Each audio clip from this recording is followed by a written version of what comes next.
Thank you. First of all, we want to say thank you to each of you, the solicitor, Mr. Sheriff, Mr. Chief, and the press that that thought that this was worthy enough to have this meeting. It's a couple of things that I need to clear up, because from the media standpoint, there were some things that went out that created a little bit of angst that I think we need to kind of clarify as we go forward, kind of lay ground rules as we having this discussion. This is just a discussion, an announcement, and I'm going to really lay out the significance and why we felt it was important to hold this press conference, because what this group has been doing over the past 6 weeks is extremely critical to our community and significant, and I felt that it was not only newsworthy, noteworthy, but I think these men ought to be given the recognition for what they've already begun. That we're already, I had a brief conversation with the sheriff last night, and I think we're already seeing impacts of what we've been doing over the past few weeks. So we want to make sure that for various reasons that they are properly recognized, and I'm going to even say honored for what they have consented and committed to do. The first thing I want to do from a press standpoint, semantics, nomenclature, words are important, because as we are brokering the peace in our communities, it's very important that these guys are properly recognized. The term gang leader, we want to make sure that they are noted as former gang members. There is some concern that they don't want to incriminate themselves in any way. I want to be very clear that the men who are at this table are not engaged in any criminal activity. They are former gang members. They don't want any recourse or reprisal to come upon them as a result of trying to help our community, that someone uses that information against them. So I want to be real clear that I feel like it's in part my responsibility to protect them in that regard, because they've come to the table voluntarily. They're here by their own volition, their own will, and we appreciate that. We're using the term street ambassadors. And as we go forth in the press conference, we'll know why that term ambassador is so important, because as we know, an ambassador goes between two nations. They broker peace, and that's what these gentlemen are here to do, and that's what they've already begun. The second thing is, this is an independent coalition. This coalition is not formed by any governmental, any outside entity. As I said, these men are here by their own will, their own volition, their own concern for the community. They are unique in that they can do what I can't do as a pastor, what neither of us can do, neither of you can do as police officers, the police department, nor solicitor. They're a unique group that can go between the two communities and do what we all want, and that's why we're calling them ambassadors. Their past experience, their past reputations actually work to our benefit, and the fact that they're willing to overcome their past and be used as agents of change and agents of peace is something that I think needs to be applauded. And I think that it's something that we don't need to, as I look at the press, we don't need to misrepresent that. And so it's important that it's understood that this is an independent coalition. Now, having said that, I had a brief conversation with Sheriff Lott yesterday.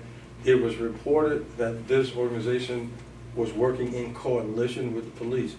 It is very important that it's not reported that way, because for them to have credibility in the communities that we're sending them to, there's a lot of angst in the community about that. As we know, the discussion about snitching and all of that it needs to be very clear that no men at this table or in this group participate in that, because we need them to have maximum credibility in the community when they go back to broker peace. So that's why it's important that they're here by their own will, own volition, and they're not working in conjunction. However, obviously, if we're sitting at the table, we're not opposed. We're working to better the entire community, but they're independent. They're on their own, and they're not opposed. It's also important because when they're going in and out of the community, this press conference is important. They're going to be going in the areas that are hot. As we're making plans to do more of a sweep this summer, as we're going into communities, we're hosting events, all to broker the peace. We don't need this group to be distinct, conflated with other groups. They need to be distinct, and it needs to be known who they are what the intents are, because they're going to be going in and out of areas that, you know, may have an appearance or something, but that's not what they're there to do.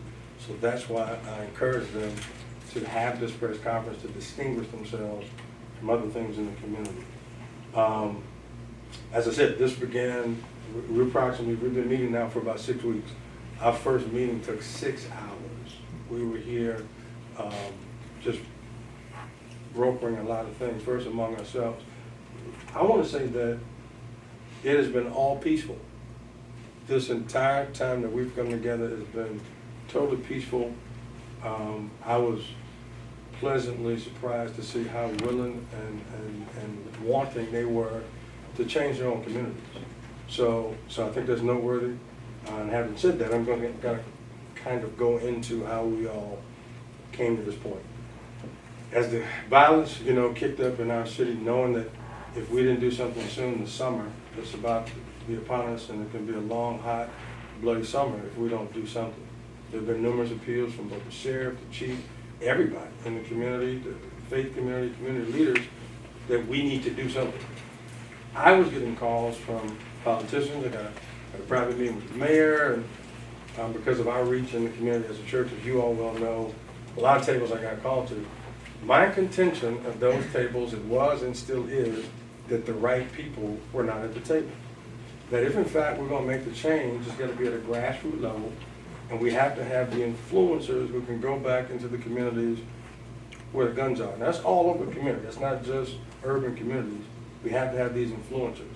But in these particular communities, there's a unique group of people, demographic of people, that I felt we were not reaching.